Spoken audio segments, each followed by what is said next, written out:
لدیش ایریشن کرکریان داگرکری دولت ترکیه سرخاکا کردستان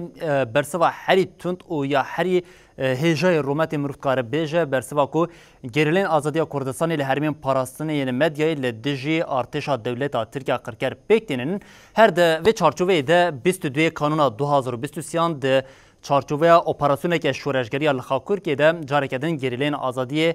در بک خورد لداگرکری دولت ترکیه خستبون ده انجام اپراسیون ده 27 لشکرین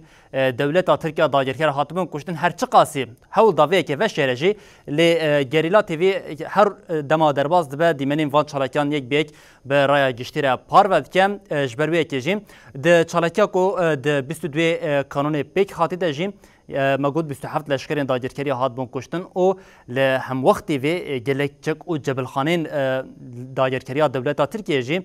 جالیه گریلا و هاتبون بدست خستن دزانی بون بسر هنگ بخوار آنی بون او ین کمانه جی همه پوچ کرده بون جبرویه که مجبوری نوچه گوت اف دیمنین کو گریلا تیوی وشاندنه دیمنین کو شف رژیم ترکیه رجب طیب اردوغان هاردکنه